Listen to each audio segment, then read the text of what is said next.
हम सभी लोन लेते हैं, कभी प्रॉपर्टी के लिए, तो कभी अपनी बेसिक सुविधाओं को पूरा करने के लिए, कभी घर के लिए, तो कभी एजुकेशन के लिए। लेकिन जैसे ही महीने की पहली तारीख को लोन की ईएमआई कटती है और उसमें से एक बड़ा हिस्सा ब्याज के रूप में जाता है, तो बड़ा दुख होता है। और इसलिए जब भी हमारे पास कोई लमसम अमाउंट आता है, जैसे कोई बोनस हुआ या फिर कहीं और से इकट्ठा पैसा मिलता है, तो हम सबसे पहले उस लोन को ख़त्म करना चाहते हैं, जो हमें हर महीने की पहली तारीख को ईएमआई कटने की टेंशन देता है। इसलिए हम अनजाने में या कहें बिना नॉलेज के कारण हम भूल जाते हैं कि ऐसा करने के कारण हमें एक मोटी रकम चार्ज के रूप में देनी पड़ सकती है। नमस्कार दोस्तों, मैं हूं पवन और आप सभी का स्वागत है हमारे यूट्यूब चैनल पर। आज की वीडियो में हम आपको बताएंगे कि यदि आप अपने लोन को समय से पहले क्लोज करवाते हैं, तो आपको कौन-कौन सा और कितना चार्ज देना पड़ सकता है। और इसके साथ ही हम आपको बताएंगे कि आपको कौन-सी ब्याज दर यानी फ्लोटिंग रेट पर लोन लेना चाहिए या फिर फिक्स रेट पर लोन लेना चाहिए। किस समय लोन को क्लोज करवाना आपके लिए फ़ायदेमंद होता है। लोन क्लोज करवाने के बाद बैंक से कौन-कौन से डॉक्यूमेंट्स लेना बहुत ज़रूरी होता है। लोन को फ़ोरक्लोज़र बंद करवाने के क्या-क्या फ़ायदे और क्या-क्या नुकसान हैं। इसके अलावा वीडियो के अंत में हम आपको एक एग्ज़ाम्पल के माध्यम से समझाएँगे कि कितने अमाउंट के लोन पर कितना फ़ोरक्लोज़र चार्ज देना होता है। इन सभी बातों के बारे में हम डिटेल से जानकारी लेंगे, इसलिए वीडियो को बिना स्किप किए पूरा ज़रूर देखें, जिससे आपको पूरा नॉलेज मिल सके, क्योंकि अधूरा ज्ञान बहुत घातक होता है। चलो दोस्तों, बिना देरी के फटाफट से शुरू करते हैं। सबसे पहले हम जान लेते हैं फिक्स रेट और फ्लोटिंग रेट में क्या अंतर है। जब हम कोई लोन फिक्स रेट पर लेते हैं, तो जो मंथली ईएमआई लोन लेते समय निर्धारित की जाती है, वही ईएमआई लोन खत्म होने तक एक समान रहती है। लेकिन जब हम कोई लोन फ्लोटिंग रेट पर लेते हैं, तो उसकी ईएमआई आरबीआई के द्वारा रेपो रेट कम या ज़्यादा करने पर लोन की ईएमआई का अमाउंट भी कम या ज़्यादा होता रहता है। अब हम बात कर लेते हैं कि हमें लोन फोरक्लोजर चार्ज कब और कितना देना होता है। यदि हम कोई लोन फ्लोटिंग रेट इंटरेस्ट पर लेते हैं, तो हमें लोन फोरक्लोजर चार्ज नहीं देना होता है।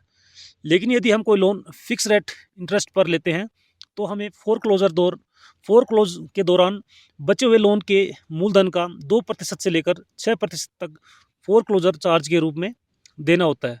अब हम बात कर लेते हैं लोन को क्लोज करवाते समय हमें बैंक से कौन-कौन से डॉक्यूमेंट्स लेना ज़रूरी होता है।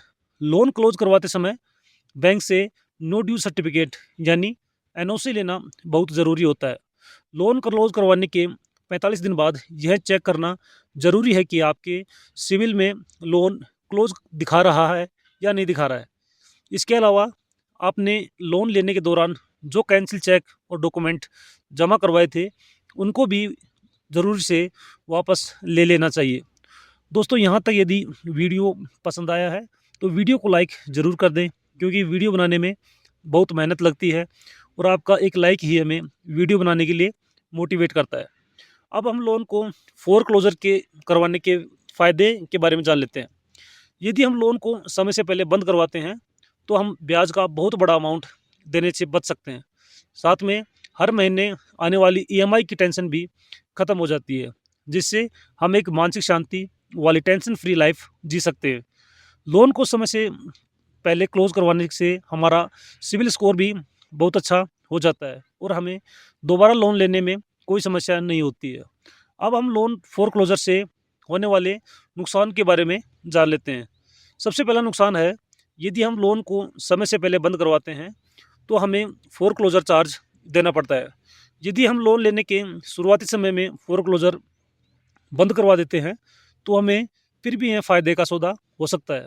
लेकिन यदि लोन ख़त्म होने के अंतिम वर्षों में हम फोरक्लोजर जमा करवाते हैं, तो इससे हमारे को फाइनेंशियल नुकसान ज़्यादा होता है।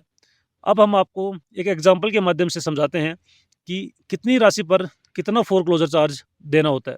मान लेते हैं रमेश नाम का कोई व्यक्ति है और उसने 10 लाख रुपए का पर्सनल लोन लिया है। लेकिन 2 साल बाद रमेश के पास बोनस का अमाउंट आया, जिससे वह अपने लोन को क्लोज़ करवाना चाहता है। 2 साल बाद रमेश का मूलधन 7 लाख रुपए बचा है, तो इस पर फोरक्लोजर चार्ज 2% से लेकर 6% तक लग सकता है। हम एवरेज 4% मान लेते हैं, तो इस प्रकार रमेश को 7 लाख का 4% यानी 28,000 रुपये फोरक्लोजर चार्ज के रूप में देना होगा।